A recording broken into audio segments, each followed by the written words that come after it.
Mm, Kera Lashes. Inangat lang siya kasi yung tubo nung pilikmata ko pababa. Nagmumukha akong matamlay, mukhang inaantok. So sabi ni Mama Mac, kailangan siya iangat. So yun nga, inangat siya sa strokes. Tapos yan, naging mapungay siya.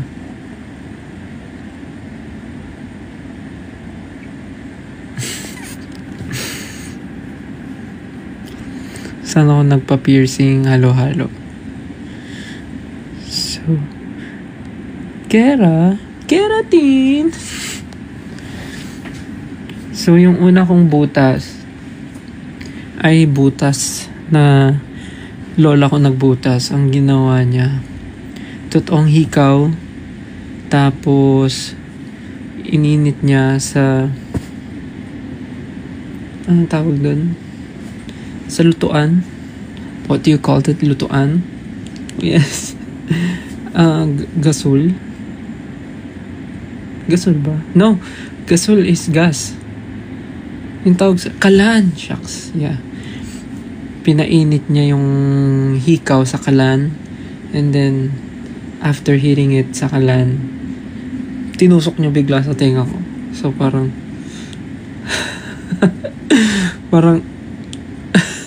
no, parang sabi niya nun, habang pinapainit niya yung hikaw, pitik-pitikin ko daw yung tenga ko para daw mamula tsaka mamanhin. So, ganun ginawa ko.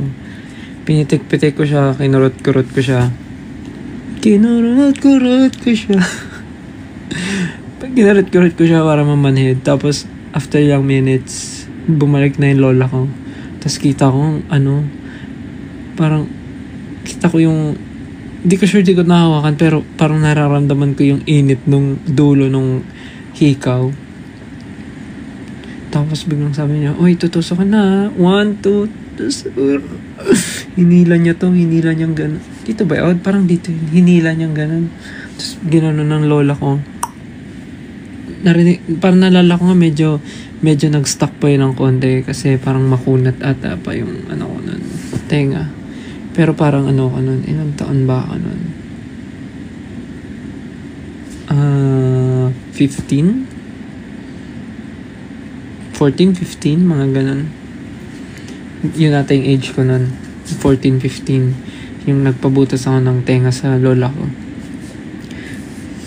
Di ko malala kung both ba yun or isang tenga lang. Right. Isang tenga lang.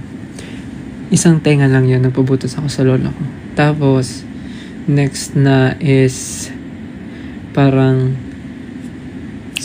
meron ako isang butas ng tenga, di ba? Isang butas sa tenga. Then, I remember when I was active pa in K-pop cover dance, marami ako, doon sa circle of friends ko, yung tropa ko, syempre dati, feeling ko pwede man ikwento, Diyos ko, ilang taon na ako. So, umiinom ako with my friends, dun sa tropa ko, umiinom kami. Tapos parang casual lang na tripan ko na butasan mo nga yung tenga ko, pantayin mo na yung sa kabila kasi dito lang yung butas ko. Sabi niya, paanong butas? Sabi ko, butasan mo na lang kahit karayom or aspile. Sakto nagiinuman kami nun sa bahay ng isa pa naming tropa. So, sabi ko, malakas loob ko nun kasi lasing ata ako nun. Sabi ko, butasan mo yung tenga ko. So, siya nagbutas nito. Ito, tas pinadagdag ko yung isa. So, para maging 3. Parang yun yung naalala ko. Siya nagbutas. Habang, ako nun. Habang wala ako sa sarili.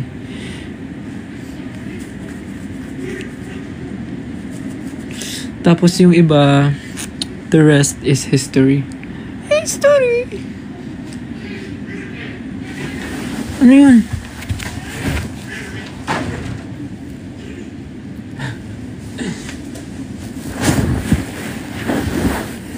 The rest is saan nga to? Parang may isa akong butas na I remember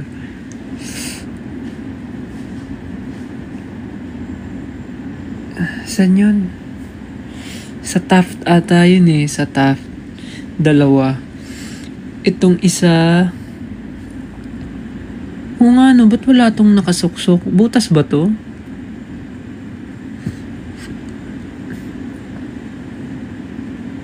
Butas ba yan? Teka nga, check ko nga.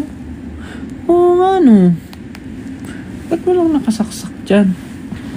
Alam kong butas ko 8 eh. So 1, 2, 3, 4, 5, 6, 7, 8. Oo nga, ano to?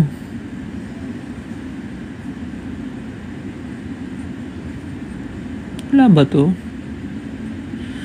Wala nga ata yun. Yung, this one and this one sa Taft to. Naalala ko. During trainee days. Trainee days, parang sabi ko, parang gusto ko ng thrill sa buhay. Gusto ko butasan kabilang side para mahirapan ako matulog. Para straight lang, ganun. So, pinabutas ko din. Totoo nga, nagka-thrill lang buhay ko. Hindi ako makatulog ng gilid, straight lang. Tapos, ayun na. And ito, and this one, and yung naalala nyo, yung inside, yung nawala, yung nagbara dito. Yung apat na yun sa Korea. Sa Korea ko yun pinabutas. Though yung isa, nagbara na kasi there was a time na sobrang lala nung funny story.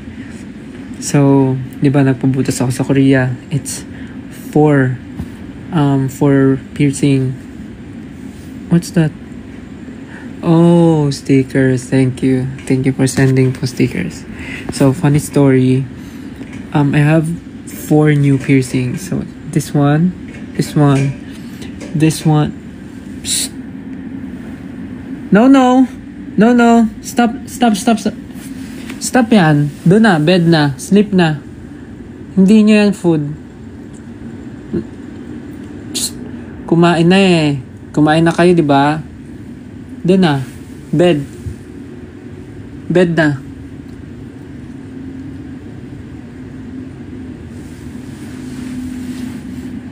No.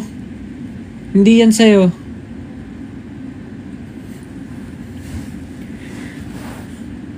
Ano, nasa na ako? So, yun, I have... Ay, teka lang. Ay, makulit ah.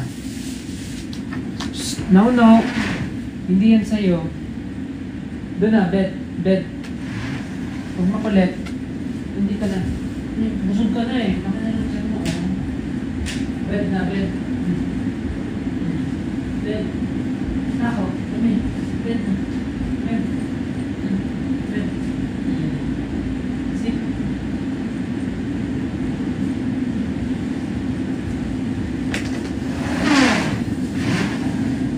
Huwag makulit ha.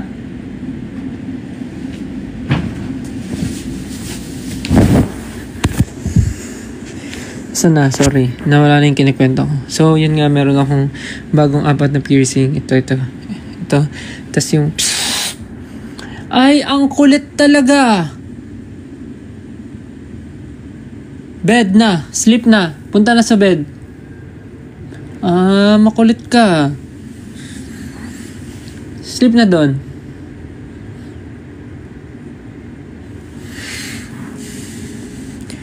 Tapos, there was a time na sobrang inatake ako ng migraine and vertigo. Tapos, hindi ko na alam ano yung reason but sobrang sumasakit yung ulo ko. And may time na hindi ako sure kung ulo ko ba talaga yung masakit or yung puso. Hindi ko sure kung masakit talaga sa akin, ulo or yung mata. Pero kasi diba connected naman siya. So nalilito na ako. So ang sinadjust nung parang official doctor namin. Psst. No. Ang sinadjust niya, magpa-CT scan ako ng ulo para makita kung may problema ba sa ulo ko kasi nga laging sumasakit. During tour, sumasakit. Tapos once na umatake siya, wala. Whole day akong nangihina, hindi makakilo, suka ng suka, tapos sobrang sensitive ako sa light. So yun, pag umatake siya, ganun yung nangyayari sa akin. Parang I remember na sa New York kami nun, merong isang instance na di ako nakasama sa isang schedule namin, which is interview, kasi inatake ako ng migraine and vertigo at the same time. So parang yung medyo half nung body ko, tama ba? Medyo half nung body ko, parang ano siya, hindi naman siya paralyzed, pero namamanhid siya. Ganon. Yung kalahati ng katawan ko namamanhid siya. Tas hindi talaga ako makadilat kasi sobrang sensitive sa light. And then, konting galaw lang nahihilo. Then, suka ng suka. So, yun nga. Sabi nung official doctor namin, magpa-CT scan ako. So, bawal pala pag nagpa-CT scan ka. Anong high blood? Hindi naman ako high blood. Hindi ako high blood, guys. Clear naman ako. Ano lang talaga, may ano lang yung mata ko. Merong something sa kanya. So, tawag dito, nawala tuloy yung kinikwento ko kasi naman sa high blood. Paano ma-high blood? So, sa CT scan pala, bawal yung may mga metal sa katawan mo. So, hagoy talaga. Kahit bagong piercing tong mga yan, kailangan tanggalin talaga. So, tinanggal ko lahat yan. Tapos, isipin mo yun, isa-isa ko tinanggal.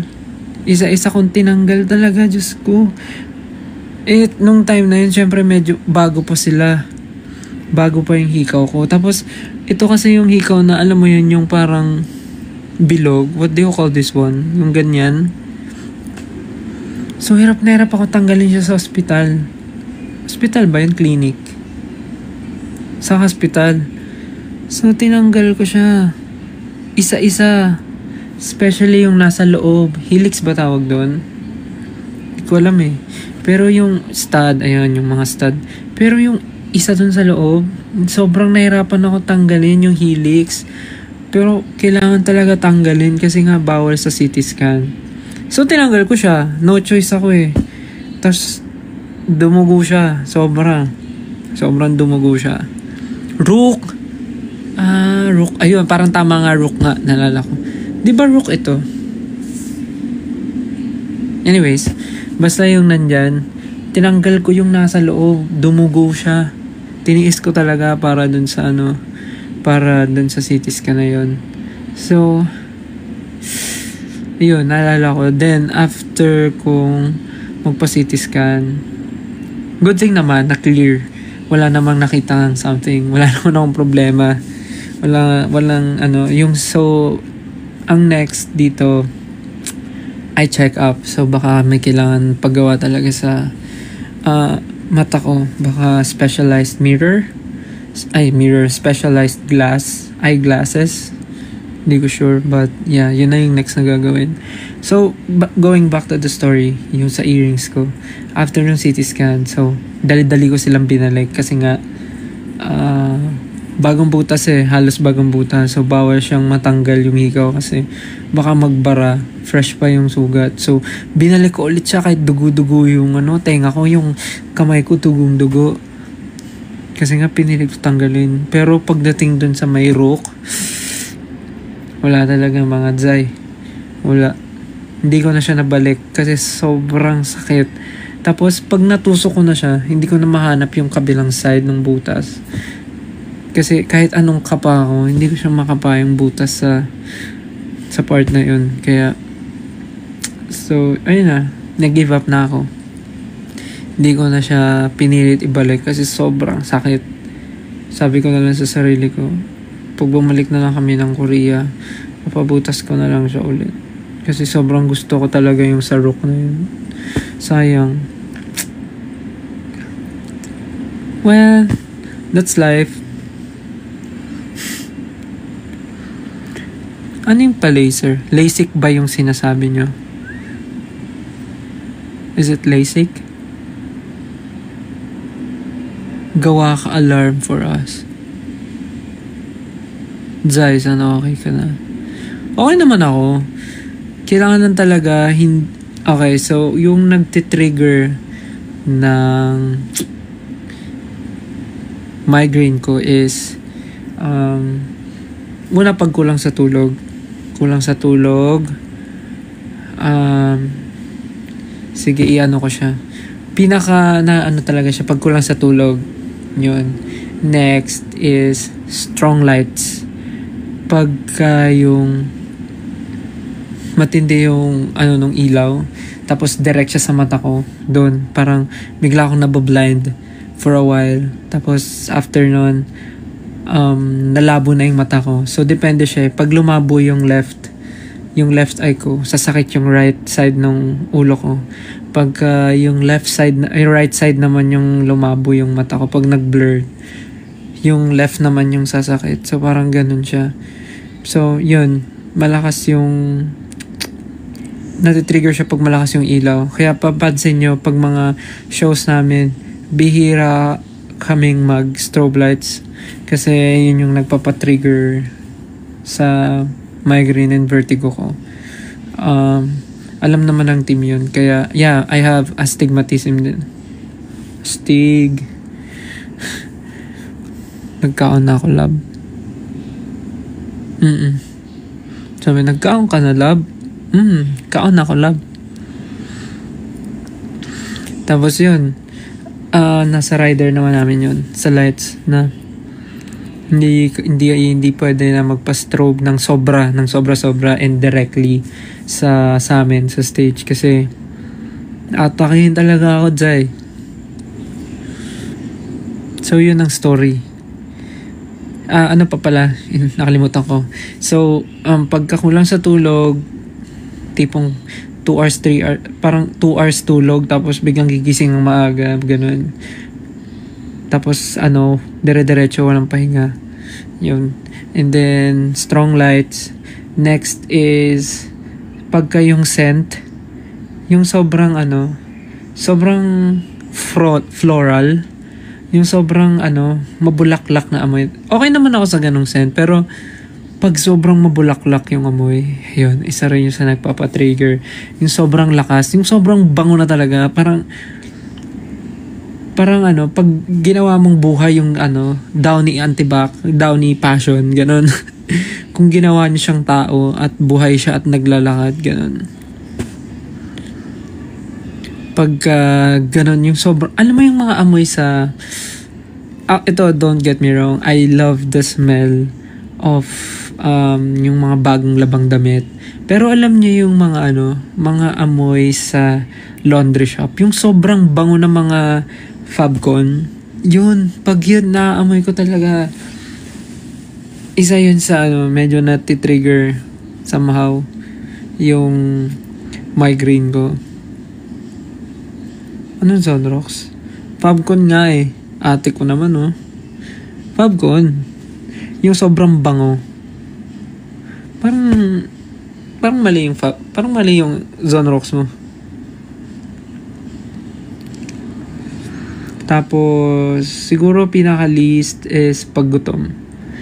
Paggutom talaga, like malipasan ng gutom, yun, isa rin yun sa sa nalakas magpa-trigger. Though lately naman, bihira ako magutom kasi on time naman ako kumakain. Kaya yun yung dalawa sa, yung pinakadalawa yung mabilis yung effect. Kaya rin, yung sa strong lights, kasama dun yung paggamit ng phone. Kasi pag nag-phone, diba, parang meron siyang, ang tawag dito, yung brightness, so hindi ganun kaliwanag yung phone ko. Tapos meron siyang yung eye protection something. Sa mga Android, kasi may ganun, yung eye protection something, yung parang mag-dim yung screen mo. Tapos, parang medyo yellowish siya. May ganun sa mga Android. May ganun sa Xiaomi.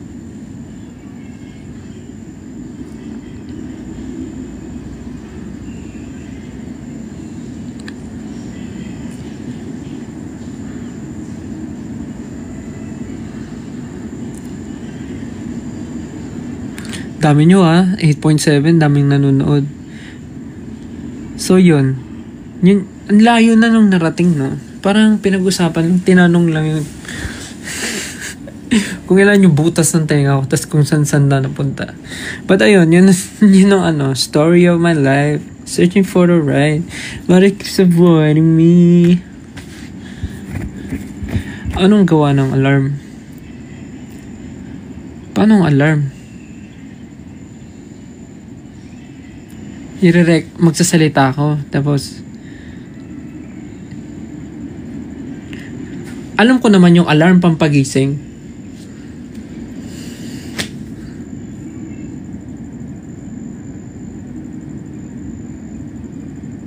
Like, magsasalita lang ako, tapos parang gagawin siya. Hoy, batugan, gumising ka na. Hindi ka princess. Ganon.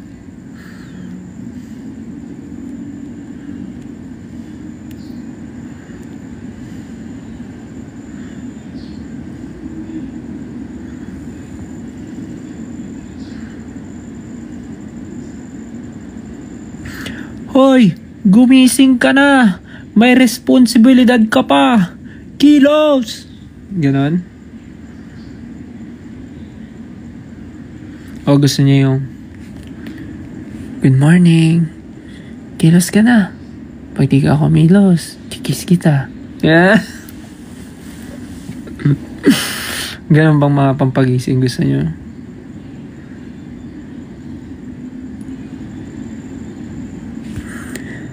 Hi babe. Gising ka na babe. Dito na ako sa baba. See you. Ganon. Mga gusto nyo na. Tingnan mo pag ganito tumataas yung views. 9,000.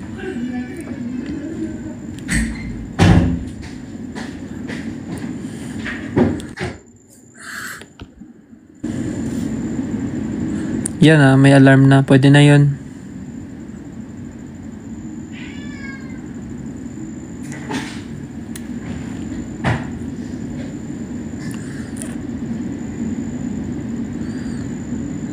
Nakailang minutes na ba ako?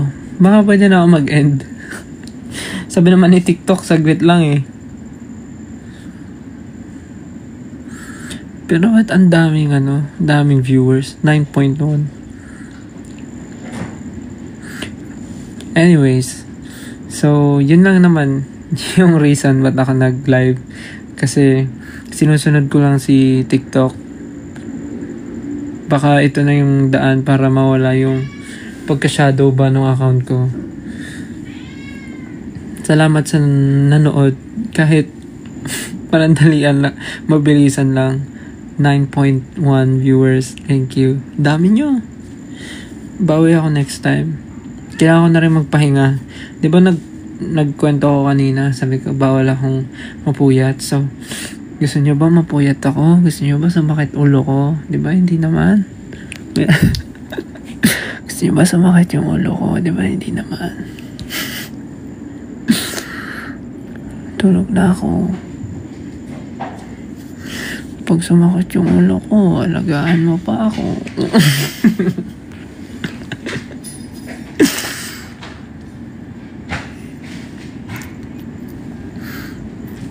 Sige na.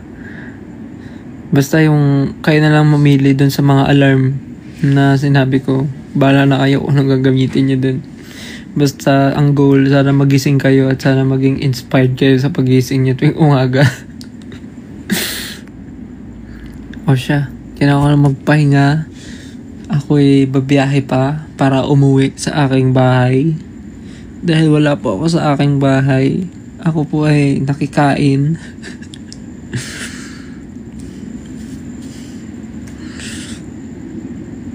Babiyahe pa ako at maliligo. Actually, maliligo pa ako pag uwi. Okay, sige na. Thank you. See you soon. Matulog na rin kayo. See you. Bye-bye. Good night. Love you. Love you.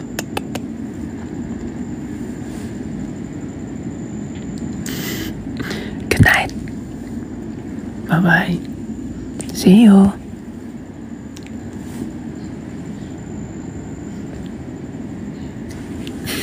Bye-bye na. Yeah, just watch us Styles full live. I mean, it's so comfortable to see him like this, and he talks about so many things. He talked about his ear pierce, all these um, earrings. He talks about so many things. He talks about world tour as well. And look at him. SB19 members, they're so friendly, and the way he was talking softly, I really enjoy. I really enjoy watching SB19 members. I think 2 days ago it was Josh who was doing live, and yeah, Josh,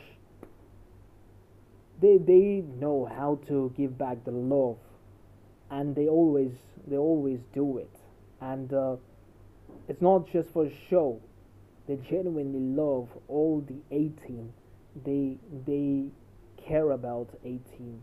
They know what 18 love. I think I said yesterday in one of my videos, I said that they're uploading videos every single day. SB19 uploading. If you check their TikTok, if you check their Facebook, if you check their threads, if you check their Twitter account, they're uploading every single day at least something, at least a video. Yesterday, someone asked for Kentel video, and they dropped a Kentel video in the evening, if I'm not wrong. And I watched it. I have already uploaded the video. If you guys haven't watched, please go check out. So they give not only SB19 members, also Wansi Entertainment. They know what 18 want, and they always try to give us what we want. And that's the reason why I think that it is the connection between SB19 and also the fans, all the 18. It's the connection between us. So yeah. So it's a love between both 18 and SB19, and there is nothing short. We love SB19 so much, and it's about everything. We love them for so many reasons, so many small reasons. We love SB19 so much.